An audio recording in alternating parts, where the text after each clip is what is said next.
Hey up lads and lasses, Damphyre here, back again with some more Infinite Lagrange. Today I've sort of postponed this video a little bit because I just wanted some more info to give to you, so the video is not just me blabbing on and reading what's off here and sort of discussing a bit more of the info. But we are looking at the Flagship gameplay.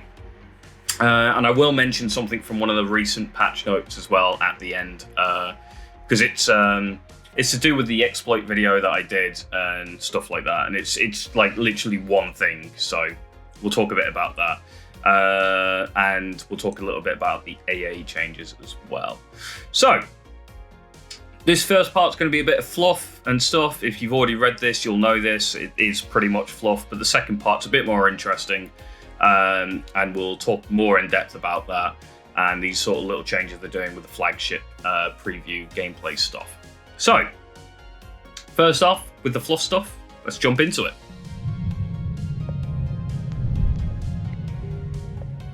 So we got Dear Explorers, greetings. Since the official release of the Dawn Accord, countless explorers have travelled to unknown star systems, extending the boundaries of the Lagrange network to the depths of the galaxy. Countless strategic and tactical battles have played out at various nodes. We know that the strategic nature of different fleet combinations and space combat are part of the core pleasure of Infinite Lagrange, and we've been working hard to enrich and enhance them. We're currently preparing to release a new Flagship skill gameplay. Here is a preview of this content. So again, fantastic artwork by the devs here. Like, the artists they've got in to do this stuff, they're just fantastic. Like, love it. Flagships can be traced back to the distant Earth era. In large fleets, the flagship is usually the command center and intel center of the entire fleet and plays a central role in navigation and combat. However, after venturing into space, fleet formations and combat theories developed in traditional marine environments were not suitable for the environment in space. The subsequent development of new technologies and accumulation of space combat experience has brought about new theories on organizations and warfare. This continued until the Gold Rush era, when the retro concept of flagships returned to Lagrange network. Since then, flagships have become more and more important in fleets. The study of galactic fleet operations and organizations is a complex science. On the one hand, multiple small ships can be used as information transfer nodes to transmit combat information and technology to the entire fleet. On the other, large ships can also be designated as the information hub of the entire fleet. Flagships and the information command technology they represent are important in all orgs and tactical theories. To fully leverage information technology, the various blueprint research and development companies have recently opened up a new technology authorization to the public. The command, fire control, fleet communication, situational awareness, and other systems of blueprints have been comprehensively upgraded in this authorization. The command capability of ships has been improved in this upgrade, giving them flagship skills and the ability to command a fleet. In doing so, they have promoted the development achievement accumulated in flagship command technology over a long time to a wider market. Currently known flagship skills are useful for many aspects of fleet operations, relying on multiple target off-ship cluster command technology, comprehensive fire control coordination technology, quantum detection, and surveillance technologies. To realize temporary scheduling of fleet weapons in battle and adjust the operation mode of weapons to play a significant tactical role. The comprehensive update of the command system has led to the introduction of new tactical commands for fleets, such as the ability to conceal the fleets that meet certain conditions in resource nodes. At the same time, this can improve the logic of existing commands such as guard and blockade, allowing fleets to take the lead on localized battles for a greater strategic advantage. The multi-target off-ship cluster command technology empowers fleets with flagship skills that allow fleets to make ultra-long range strategic strikes and send aircraft to strike targets from ultra-long range. This will bring new changes to the battlefield and build a model of three-dimensional combat. So I just wanted to point out quickly here, this ultra long range strategic strike thing was sort of mentioned a bit earlier, and for the most part, it didn't really come into the game. So we're not sure what's going on. Like, my cat just fell off my table. Ultra long. So yeah, the idea was you could park your fleet up and send out basically just the aircraft to go blow stuff up or attack stuff. And it was mentioned, I believe it was in the really big event that they did. We had the big building and you had multiple groups, and we're still waiting on a load of stuff that was mentioned within that. This was sort of one of them, and whether this works the way that we thought it was going to work, which is you could send, your aircraft out alone from the fleet to attack, firsthand. So it'd be interesting to see if this, does work or not. Because it will change up gameplay considerably. It does put a bit more of an emphasis on air fleets, which is a bit of a shame because, as we all know, fleets are the current meta anyway. But there is some other stuff, because I have read through the second part of this as well, so I'll carry on for now, and then when we get to the second part, air fleets may change. This will bring new changes to the battlefield and build a model of three-dimensional combat. After this update, some ships will have unique flagship skills that will inject new elements into fleet formation strategies and enrich the experience of the entire combat system. The galaxy of Lagrange is so vast that the strategies and tactics of the game are constantly evolving. As developers, we are constantly trying to give explorers a rich, diverse, and strategic battle experience. This is the first part of the gameplay preview. In the next part, we will introduce the flagship skills we are currently developing, as well as the mechanics of the strategic strike gameplay, so stay tuned. So, let's jump over and we'll go through some of these skills and stuff, and then we'll talk quite a bit more about what's going on here. Because it's definitely some really interesting changes that they're making. How viable some of this will be, I don't really know, but we can sort of discuss that and drop, comments down and stuff, and let me know what you guys think. Again, I'm just my opinion on this versus what the devs may intend to be the opinion of this, and your guys' opinions may vary as well. So, let's go look at the part 2 of this, and let's just talk a bit about that. So, flagship gameplay preview number 2. Dear Explorers, in the previous preview, you gave us a lot of fluff, and it didn't really make too much sense, bar something about strikes. We introduced the ins and outs of flagship skills for Explorers. In this preview, we will introduce you to the detailed settings of the upcoming flagship gameplay. This update will upgrade the system enhancements of some blueprints, increasing the number of times the command system can be enhanced and adding new enhancements including flagship skills. You will be able to unlock corresponding flagship skills for ships by adding tech points to blueprints. Unlock corresponding flagships. I think they just mean it's added to ships and you just have to put more tech points in like you would any other module. It's not like you unlock things, because looking at this is just like a module enhancement. So here's our first picture. We got Constantine the Great, multi-role battle cruiser, a standby state that prioritizes engagement range on the battlefield and surrounds the enemy to prevent them from entering warp.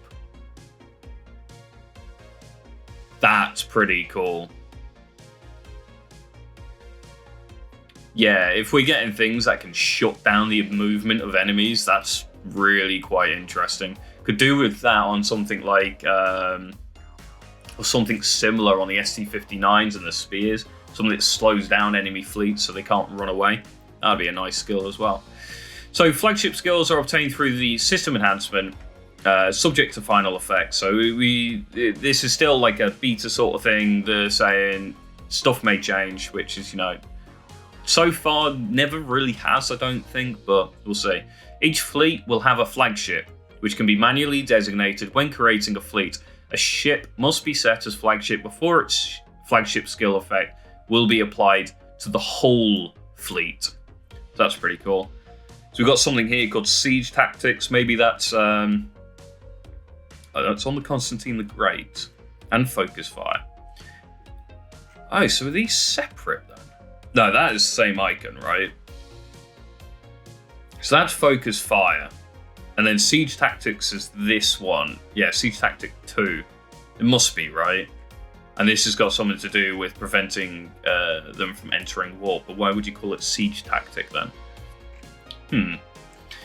Flagship skills will improve fleet strategic and tactical capabilities to varying degrees and introduce new tactical ways to use ships.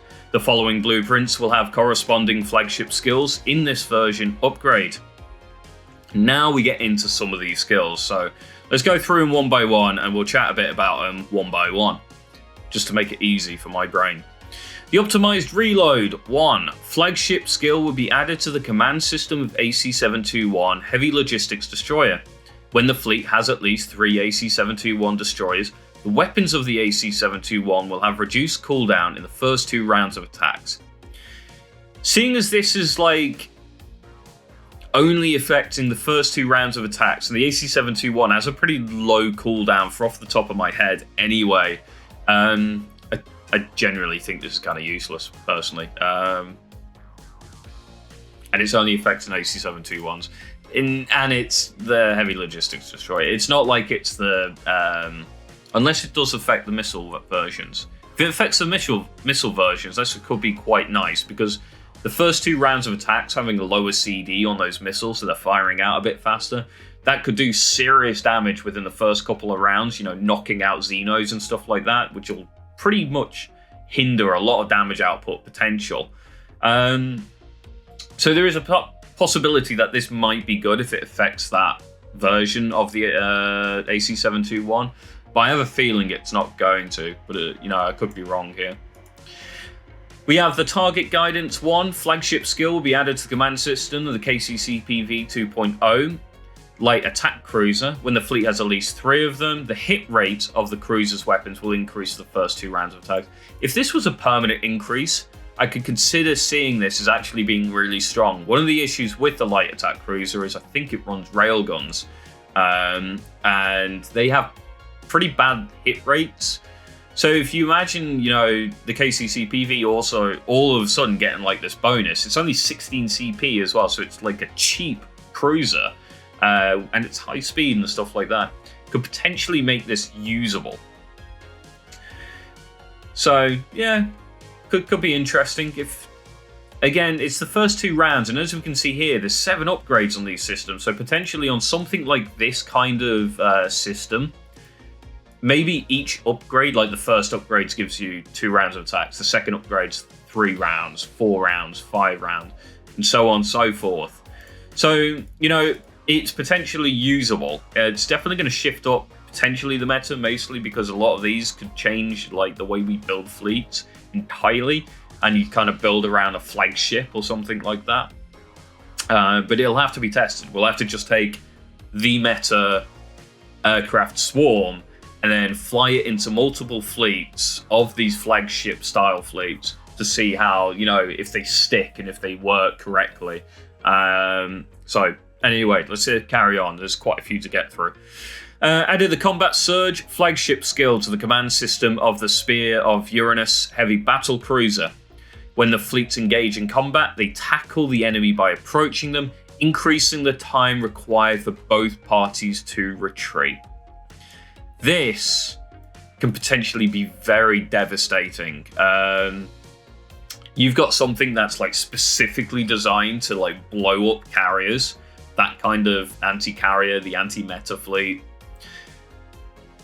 And then you stick this in, and then all of a sudden they can't retreat when they want to, and they're going to lose one of those carriers now, or 2 of those carriers, because normally people, as soon as those carrier HP goes down, they hit the retreat button and get the hell out of there, which I don't blame them for. You know, they take a long time to build at the end of the day, and I think that's probably the main reason. Most people have the banked resources to, you know, rebuild fleets late game anyway. So, you know, having this there, so they like forced to potentially lose a carrier, is going to suck for them. Although at the same time, maybe if they see the spear there, they're just going to retreat quicker and retreat earlier, knowing that the spear is going to reduce the time it is for them to retreat. But yeah, it's a double-sided coin as well. Maybe you're losing the fight, you need to get out. It says both parties, so it's going to hit you just as hard. potentially. We added the Patrolling Defense Fleet flagship skill to the command system of the Eris-1 Armored Destroyer and Callisto Heavy UAV Cruiser.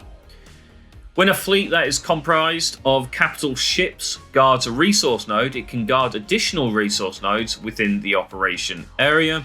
The number of additional nodes they can guard increase with the skill level. This is what I was talking about, the skill level for these first two as well. It could potentially change, and I wonder if the time on retreat increases with the skill level of this one as well, for the retreat on the combat surge.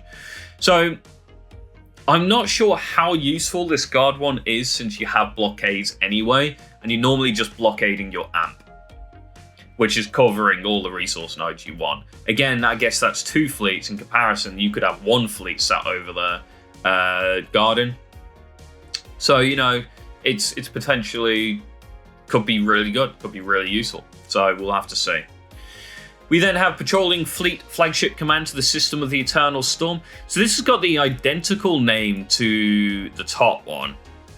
I just realised they spelled defense English style, not American style. Everything else they spell American style, I swear. Attack Battle Cruiser. When a fleet guards a resource node, it can guard additional resource nodes within the operational area, same as above. The number of additional resource nodes that can be guarded is, you know, to do with the skill level. They've also added the Fleet Concealment 2 flagship skill to the Thunderstorm UAV shield system. That's interesting because it's very specific to the module. And if I remember rightly, the UAV system holds that same slot where you have the like percentage damage reduction against like all incoming damage sources. So you're gonna have to trade off that to get this fleet concealment skill. Potentially worth it, we'll have to see. When the fleet consists of no more than 10 ships, the fleet can temporarily conceal itself in a resource node that is level 4 or higher.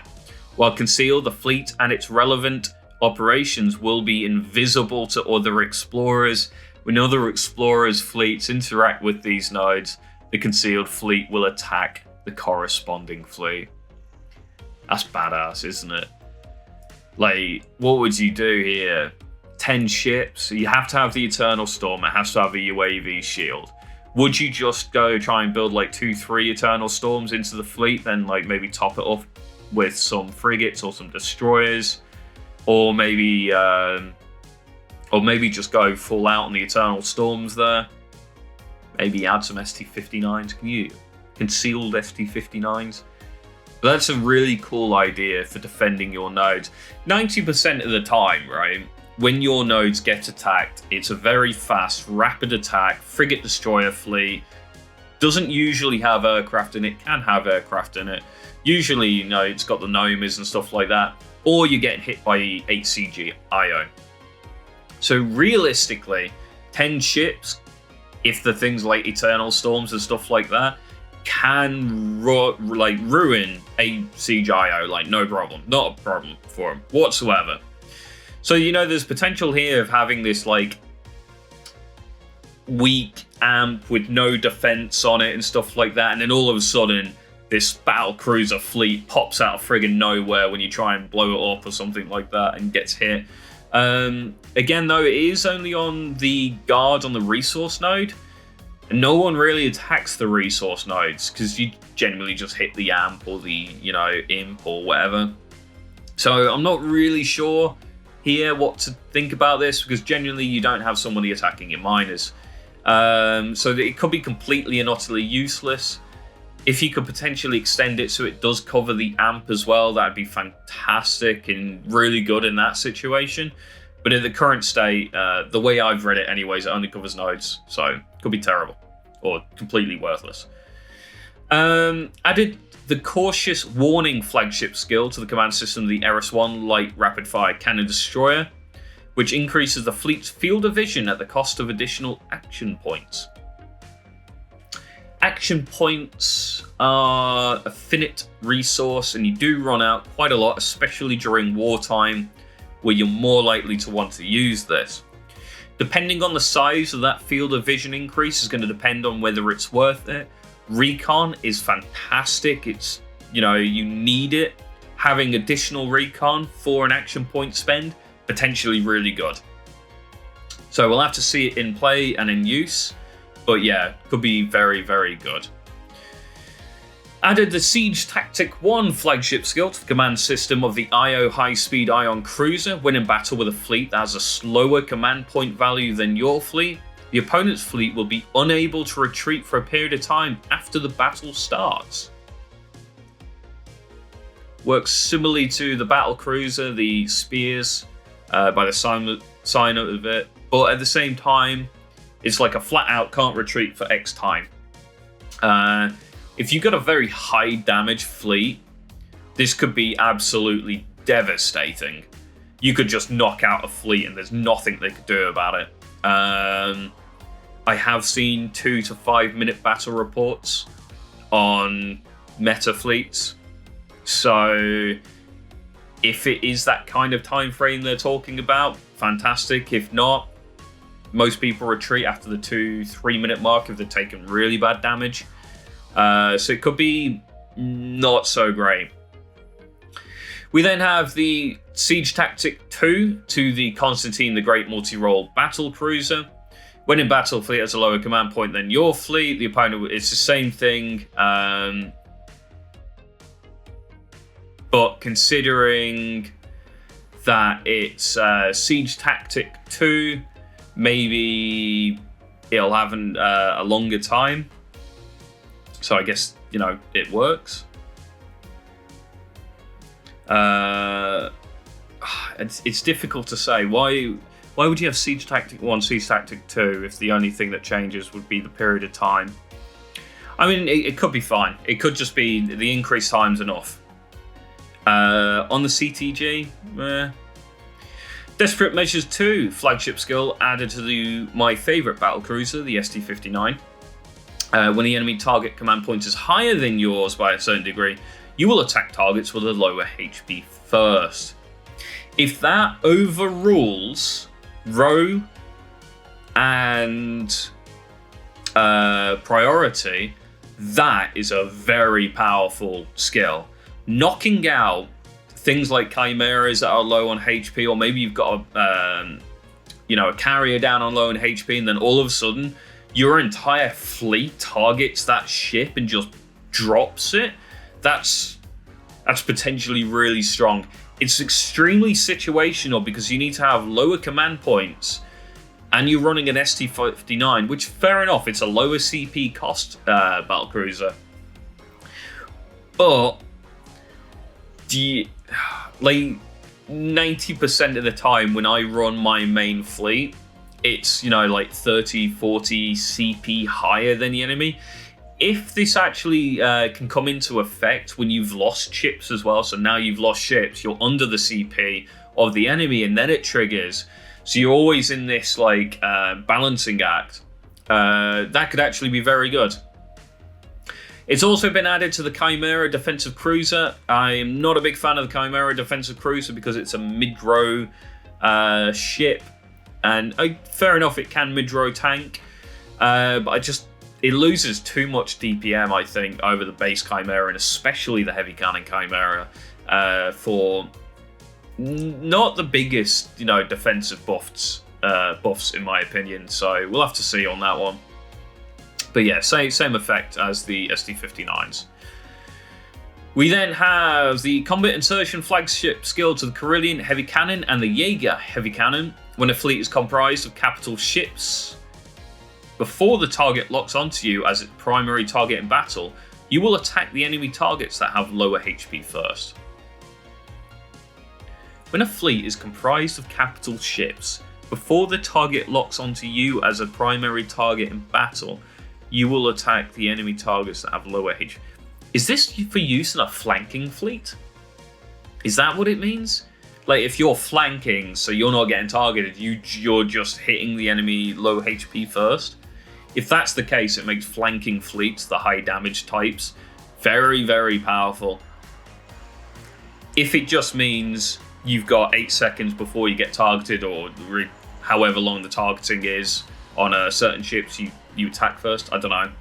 That's going to be one that we really need to test out, because that could be very, very strong. Just to add the one heavy cannon frigate or the one Jaeger into the fleet just to get that bonus might be worth it. We have then added the Anti-Aircraft Network 1 flagship to the command system with the Mer Tranquillatus Interceptor, the Winged Hussar Area Denial, and the Predator Anti-Aircraft. When your aircraft is at strength disadvantage, the hit rate of the anti-aircraft weapons of the fleet will be increased, and they will prioritize attacking aircraft targets. This is going to allow you to run Winged Hussars, Merties, and the Predator AA, and actually have them do something for certain. Depending on this hit rate increase, because it is the hit rate on them that really struggles, and the fact they now get a prioritize and it seems to affect the entire fleet, you could potentially just wipe enemy fleets out or end the meta. This is why I meant, like, some of these, this one specifically, is potentially meta defining or meta changing. Yes, at one point it may absolutely do nothing, aircraft may still rule, but if this works properly and the hit rate's high enough and the whole fleet's prioritizing and just knocking aircraft, maybe you don't need to run aircraft at all. At no point does it say when your aircraft is at a strength disadvantage, but if they're at a strength disadvantage because you have none, does this effect still trigger?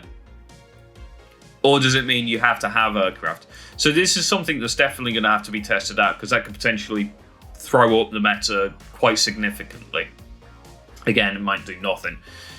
We then have the same thing, but the version 2 on the Light Cone multi-role missile cruiser and the Tundra AA UAV system. When your aircraft is stranded, blah blah blah. The anti-aircraft range of anti-aircraft weapons of ships in the middle row will be extended to all ships in the same row. Seeing as the ones that you do run in the mid row are Ruby Ion, I think you can put the Mer-T onto mid-row or something like that as well. So both of those have got fleet-wide, well, row-wide AA anyway. So I'm not sure how much that's going to change. Anti-Aircraft Network 1 just sounds like flat-out better to me. We'll have to wait and see and test them. We then have the sailing speed coordination to the FSV 830. When a fleet is comprised of only frigates and auxiliary ships, the fleet's sailing speed and warp speed will be affected by the average speed of the ships in the fleet. I'm going to say that means it's going to increase the speed of everything, but I'm not 100% certain. That's going to have to be sort of tested out to see what it really does.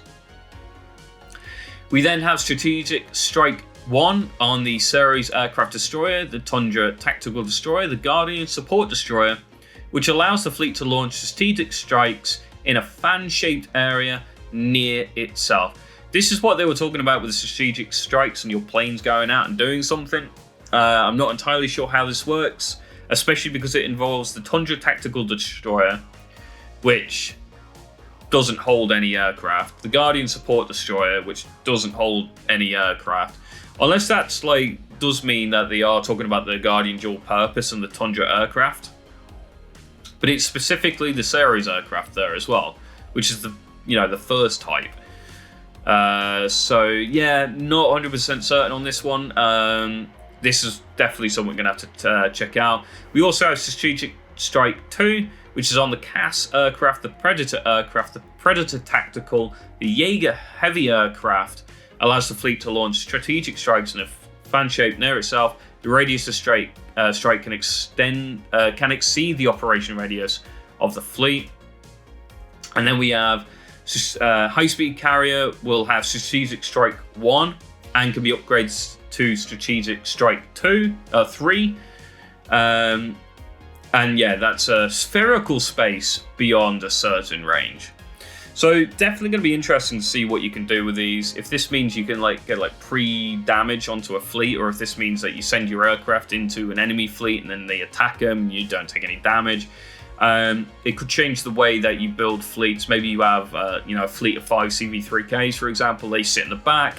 Your main fleet, which is this anti-aircraft fleet with the light cones or the Murties and the Winged Hussar AAs, like on the front, and then you reinforce them by attacking using the strike command. I don't know. It's going to be an interesting concept to play around with if that is how it works, and that's how it sounds like it's going to work within their wording here. So yeah, it's definitely going to have to check it out.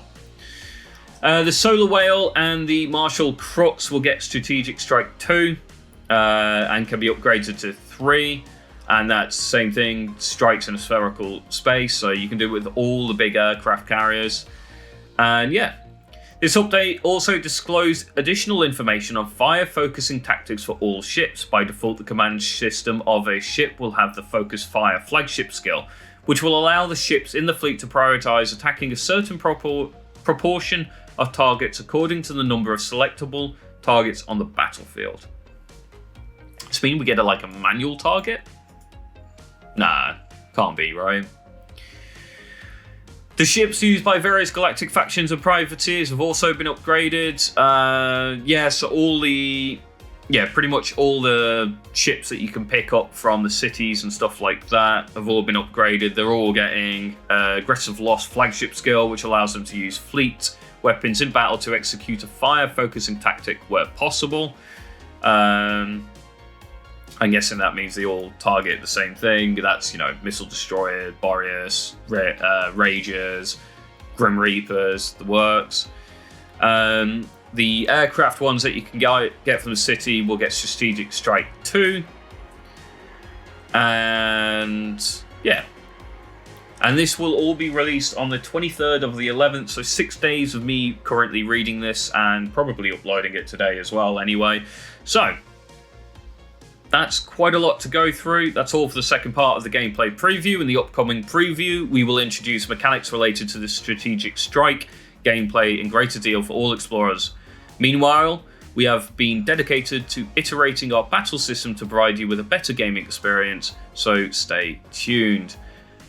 So yeah, we're going to get more on the Strike gameplay, and maybe we'll show off the aircraft flying off and blowing stuff up or not. We'll have to see. So that is a bit of a long one, and probably longer than I wanted it to be, so I'm going to cut it here instead of adding on the patch note stuff at the end. I'm going to try and do that in another video. And I do owe you the Taurus still, because I didn't miss it, so I have that to record as well. So, quite a bit to do, but without further ado, don't forget to like, comment, and subscribe. And I'll catch you next time.